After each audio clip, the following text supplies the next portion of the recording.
Good afternoon, everyone, and welcome to the Seisel webinar.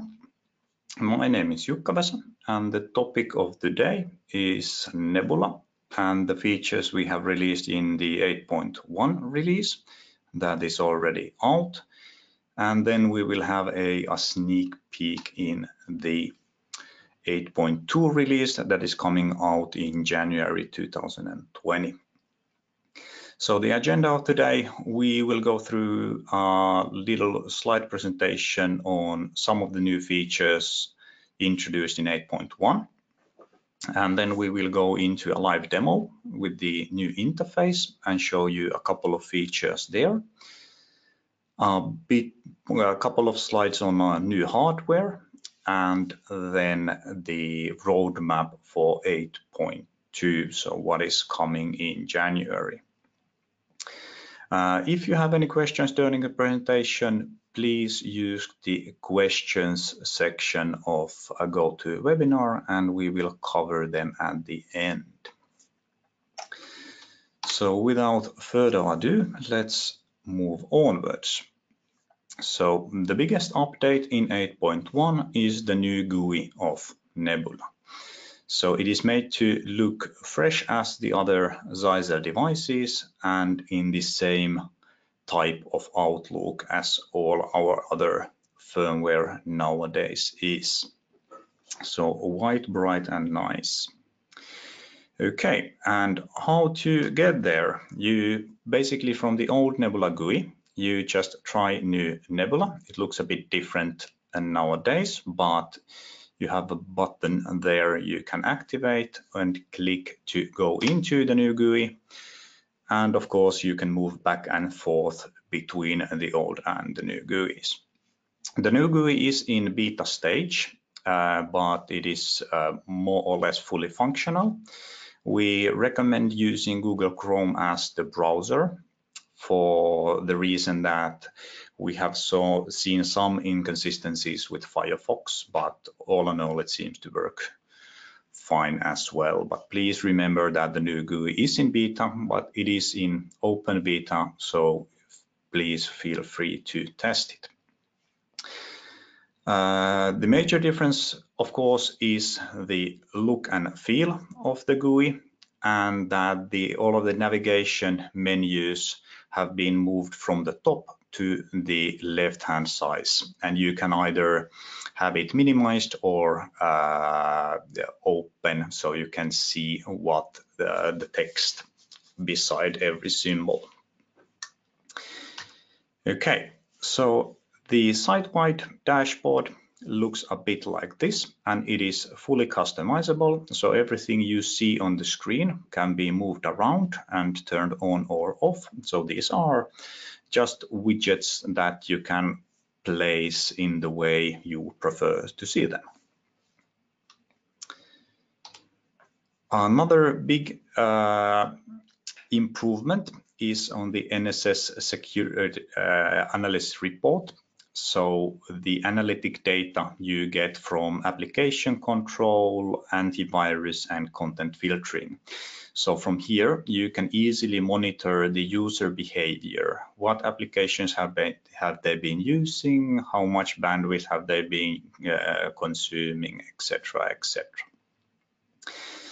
So now you can click on the user from the description and get a detailed analytics page on what they have actually been visiting and what URLs being blocked, what applications have been blocked or accessed, etc.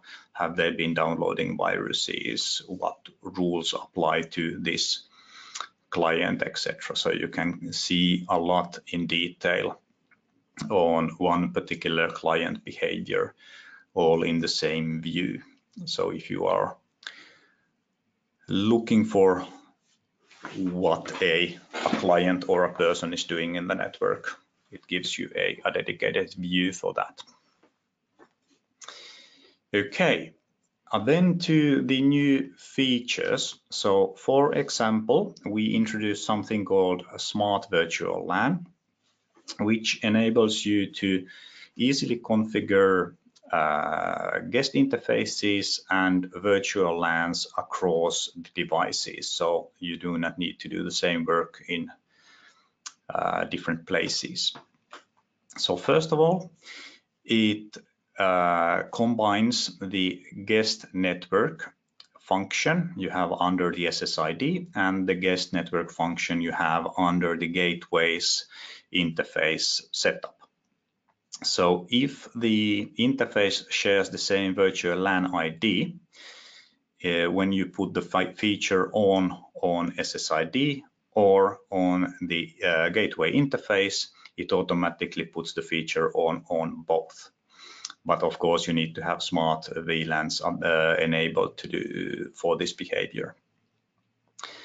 As unisolated functions, the guest network under the SSID setup enables layer 2 isolation and intra-BSS blocking. So it basically isolates every client connecting to that SSID from each other and only allows the clients to connect to the gateway. And from the gateway perspective, with the guest feature set on, it prevents the clients to connect to other interfaces than what they are now. So it basically isolates that interface. And with both of these functions on, it means that the guest can only access the internet and that's it. No internal devices within the network. Okay, and as explained, the smart VLAN can either be turned on or off as a whole functionality. So it can be found under site-wide configure and general settings, and it is still in beta stage. So, as I have tested it, it has been working without an issue, but as just a reminder that it's still in beta. Okay, so first you turn the function on to have the features enabled. Then when the smart VLAN is on and you put on the guest option in either the SSID or the gateway's interface setup, it automatically enables it in the other place as well.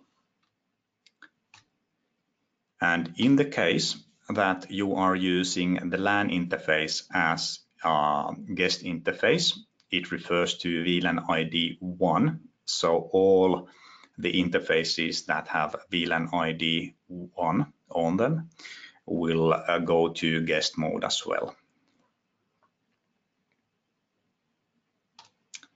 Okay, so just a couple of notes. For smart VLAN feature to work, the feature needs to be enabled and the site must have a Nebula security gateway and of course Nebula APs as well. So this feature will not work with a standalone or a standard gateway of another vendor or our other series. So it must be an NSG series gateway. And one of the ways Smart VLAN helps you out is when you are creating an SSID, you can also do the gateway setup from the same place. So if you are using a virtual LAN ID on an SSID that is not existing on the gateway, it will automatically say to you that this virtual LAN does not exist on the gateway, so you can create it here. So you just put the IP addresses, subnet masks, and perhaps the DHCP server settings of that interface all under the SSID, and it automatically creates them to the gateway as well. So you do not need to jump back and forth from the gateway to the SSID, etc. Another error that it might say to you is that items have reached the maximum number of something, in this case virtual LANs. So we have a limited amount of virtual LANs supported by each gateway, 16 on the all other models and 8 on NSG50. So if you go above this number, it will tell you that the maximum amount of virtual LANs are already in use on the interface, so you cannot create more by using smart VLAN. The other notification that it gives you is that if that virtual LAN ID already is found on the gateway, so you do not need to create it anymore. So it is able to recognize that and give you an indication that it's already been done from there and no actions are required. Okay, so then we move on to the next feature, which is remote access via an IPsec client. So we only used to support L2TP over IPsec on Nebula security gateways, but nowadays we support L2TP and the standard IPsec clients. So we had to change the naming as well. Previously under gateway and configure, we had an L2TP over IPsec client menu, and now it is just a remote access VPN. And when you enter that option, it gives you a drop-down menu to select which method of remote access VPN do you want to use. So either a pure IPsec client or an L2TP over IPsec. And it also gives you an option to download the client directly from the NCC GUI, basically just a quick link. Client configuration, server configuration at this point is very simplified. You just put on the client subnet and the shared secret and which authentication service do you use for client authentication. At this stage, you are not able to set or change phase 1 and phase 2 settings on the VPN, so they are currently fixed. Then to the next feature. Now we support IKE version 2 on non-Nebula peers, and this is of course a very important feature when connecting to other than Nebula gateways as well.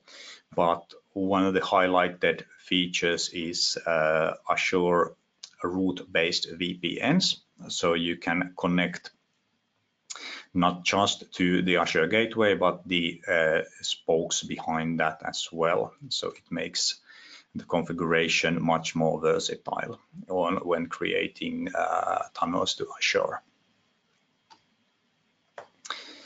So basically, with an IKE version 2, you only are allowed to reach from spokes to the hub, so Azure side only. And with IKE version 2, you're able to use the route-based, which allows you to reach the hub or the other sites as well. Then up to the next feature, which is content filtering by interface. It used to be an on-off setting to all interfaces with the rule set that you have created from content filtering. So in the past, when you enabled content filtering with a rule set, you only could enable it to the whole network. So in this example, LAN 1 and LAN 2 were affected. So the change is that you can select it via an interface, and there is a typo in this slide, so that blue box below should say LAN 2. So you are able to enable in a certain interface and disable in a certain interface. Okay, and basically how you configure it is just create a rule set. What do you want to apply to content filtering to, and then enable it to certain interfaces.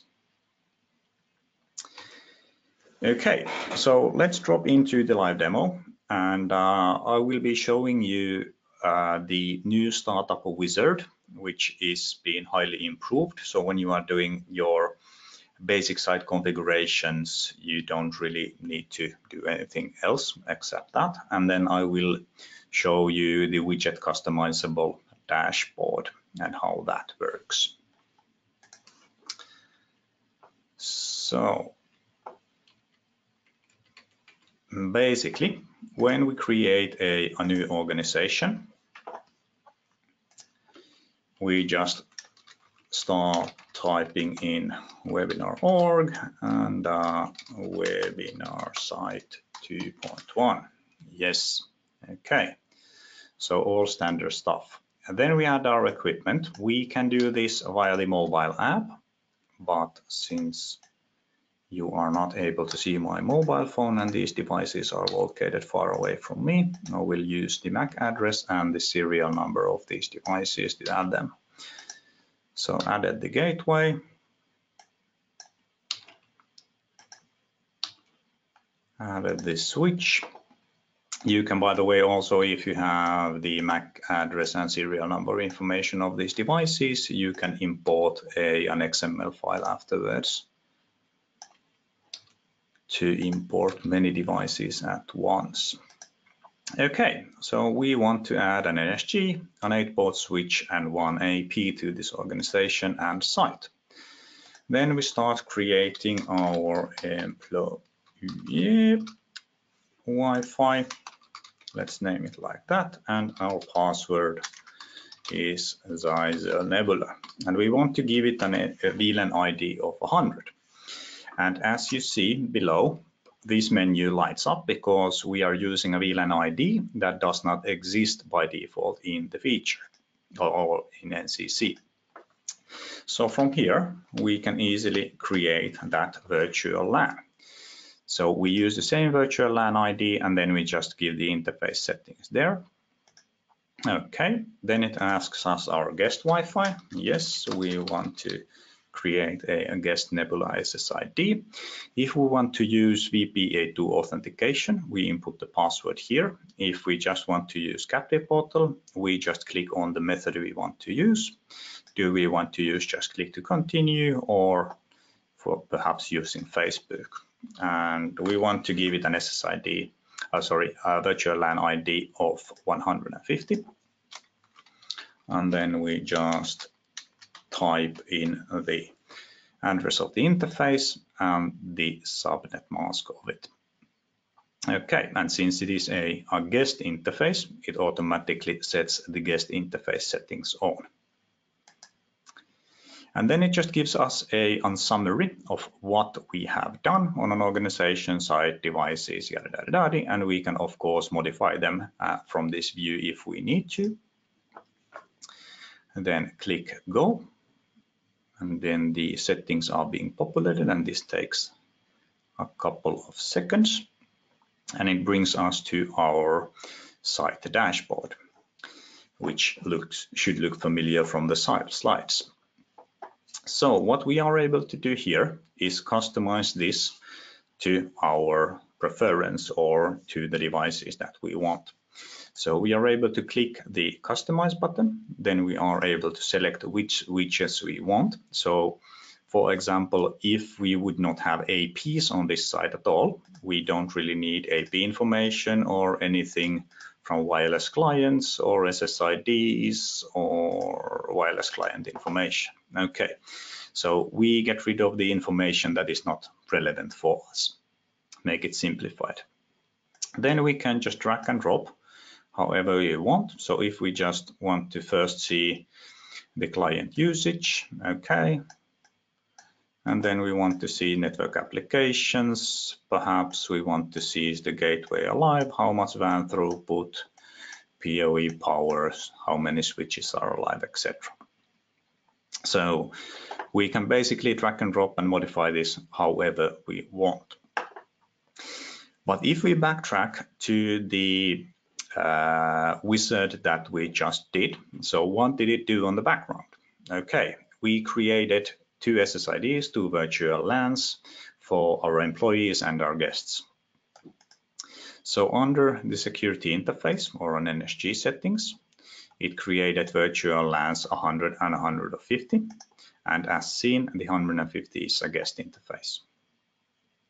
And then on the access points, it created us two SSIDs, so employee Wi-Fi and guest Nebula with certain parameters of authentication that we selected, and obviously we can modify and do more settings from here as well if we need to. So for example, if we want to set a rate limitation to guests, we just say 5 megs, yes, back, and save. Done. So as of my first impressions, even though this is a beta interface, it seems to be working very fast, very robust. I haven't seen any major issues with it, but if you notice something while using the interface, please send us feedback so we can actually notice and fix those immediately. So I do encourage all of you to try the beta interface. As previously said, you can move back and forth from the new and the old interface however you wish. So there is no real danger of trying this out. But I personally do like it, and some of you that might already be missing the dark background that is coming in the January release, and we will go into more detail on what is coming on January release later on this presentation. Okay, so that was the live part of the presentation.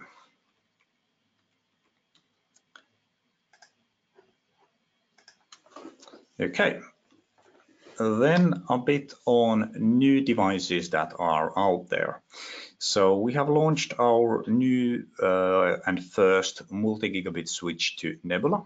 More are coming in Q1, hopefully next year. But unfortunately, I don't have any exact details on the models that are coming out then. But the switch we do have out now is called an XS3800, and it has 8 combo ports, so either copper or SFP+, 16 dedicated SFP+ ports, and 4 dedicated copper ports with multi-gigabit functionality, so you can select if the port is 1, 2.5, or 5, or 10 gigs. It is, as a standalone switch, it's a layer 2 plus switch, so also supporting static routing. However, that feature is not available under Nebula yet. So under Nebula management, it's just a layer 2 switch. Static routing capabilities are coming to Nebula turning next year, but there is no exact release set to that yet. Okay, so far the only major difference you see from the NCC is the link speed option. So you can select 2.4 or 2.5, 5 or 10 gigs from the port speed. Then on new APs that we will be rolling out are the XAPs. First will be the flagship model, so VAX650S, and then basically then the 610, 510, and later on the spring, somewhere before summer, 210 and 100. So you can see all the specs in this screen. And the 650 is the only smart antenna one, and the other really nice thing about it is that it has a third radio for frequency scanning, so it is able to do wireless optimization a lot better. It is able to do frequency scanning without disturbing the clients that are already at that connected to that AP. So that brings it a lot more versatile device, also supporting Bluetooth beaconing, by the way. Then another thing that's already out is the new improved Nebula application, which looks exactly the same as the old one, but it has quite a lot of new features. A new installation walkthrough wizard. It gives you the option to contact support through it. You can do ping tests, you can create POV schedules, you can run cable testing from switch ports. So a very handy feature when you're on site. You can create firmware upgrade schedules. You can do captive portal customization through that. And I think the feature that is being appreciated by most is that even on free version or free Nebula version, so not on Pro Pack, you are able to get push notification alerts from the application. Email alerting through NCC will still be a Pro Pack feature, but even in the free versions, we made the app push notifications available. Then to the last but not to the least slide, the things that are coming in the January release. Current schedule is January 20th, but these things tend to change, so that is not a hard date. And also, since these features are still in development, some might be postponed, some might come in advance or whatever, but please don't take this as written in stone, because these things are not. Okay, but things that I would like to highlight from this roadmap is the ability of remote management through CLI from NCC. So you can connect to an individual device command line interface for debugging and configuring for APs and gateways at this point. Switching will follow later on. You will have an option for trial license for the NCC professional pack license and the security pack for the gateways. You are able to get more branding features on your MSPs, and then we will open up an API. So in first phase, it will support the functions that are supported in the mobile application. So everything that you can do from the mobile app, you should be able to do from the API. And as mentioned previously, the dark mode is coming back as an option to the new GUI. So you can have it with a black or a dark background after January if you wish to have. On the NAPs, on the APs, the dynamic VLANs is a really handy feature. So it enables you to allocate virtual LANs to not allocate virtual LANs, but direct the client according to the client AD profile to a correct virtual LAN. So basically, we would be able to direct my user to virtual LAN 10 and a guest user to virtual LAN 20, for example, based on their username, and we could use the same SSID. Then we set a authentication time per SSID. Nowadays it is per authentication type. So how often do you need to re-authenticate? We bring MAC filtering to SSIDs. Then we have a big enhancement to the smart mesh functionality. So we will support the new or the Wave 2 APs with smart mesh. And then we will also support the bridging to the LAN interface feature. So you can extend the network not only wirelessly, but also wired from the repeater AP. So you can, for example, plug a switch and connect the network that way. Okay, and VPA3 will be coming on AX APs. VPA3 requires hardware support as well. So as far as I am aware, we are not able to bring it to the AC APs, but VPA3 is downwards compatible. So if you have clients that do not support it, it is able to downgrade the encryption to VPA2. On switching, we will have improvements on layer 2 access lists, improves on IPTV channel planning, and we will also introduce Mac-based virtual LANs.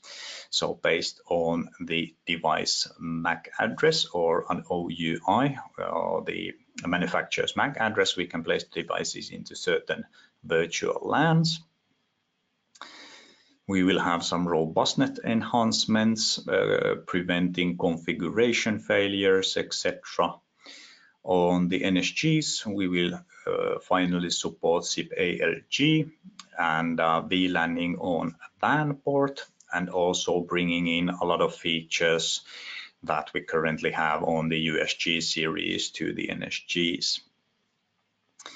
And yes, a very good feature as well, the link aggregation support on NSG 300, so we can combine several ports into one interface and get more speed and reliability that way. But please do remember once again that any feature listed on this slide will most likely be there in January, but some features may be postponed. So not a concrete date to this. Okay, so then the questions and answers section. We already have a couple.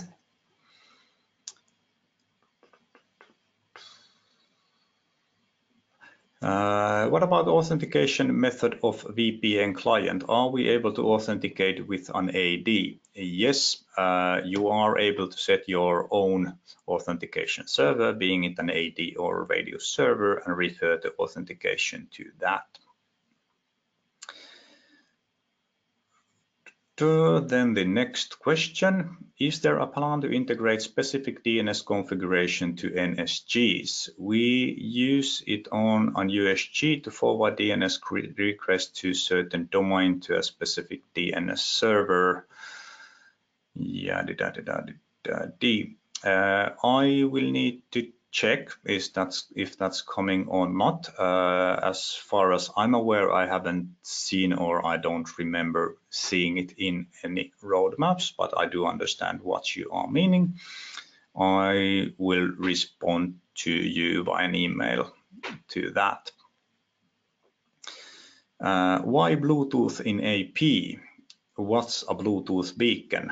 Bluetooth beacon can be used, for example, to push certain adverts or location data. Some shopping malls, for example, use it with their own application. So when you are walking near a Zyxel store, for example, you would get a push notification with good prices with Zyxel devices to your mobile phone. So that's one way of using it. But basically, it is able to utilize the Bluetooth beacon of that the AP to send out messages to Bluetooth devices nearby. So basically working as a near vicinity beacon to devices with an app installed and Bluetooth enabled. Next question, only smart antennas on the 650 AP? Yes, currently that is the only model with smart antennas. Can you set your own VPN IPsec port? Not that I am aware of, but I need to find that out and get back to you.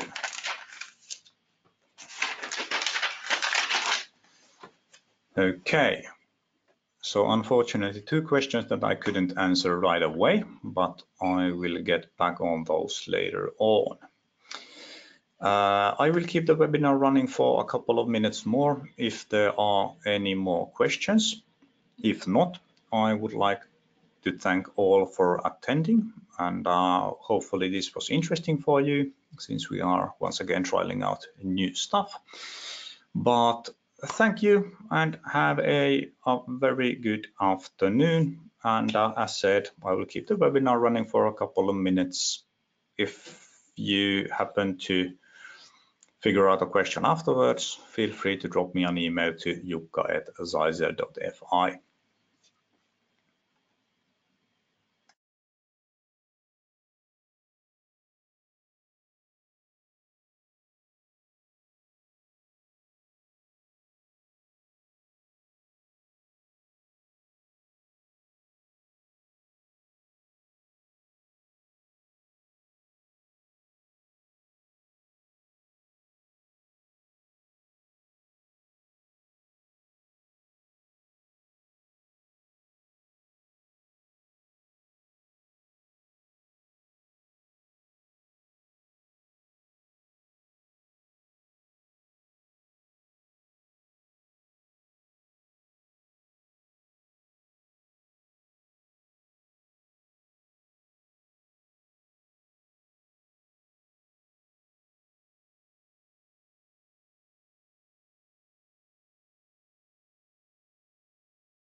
A question about slides. You are able to view the presentation afterwards from the partner portal, and you can also get a PDF version of the slides from there.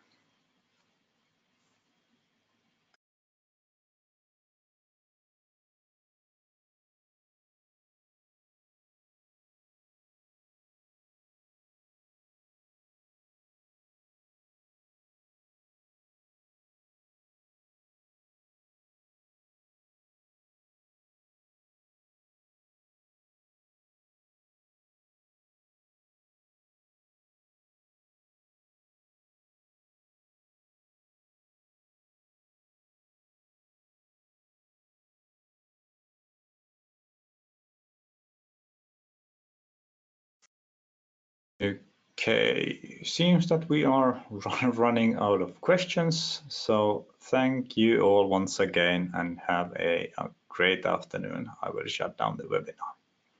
Bye bye.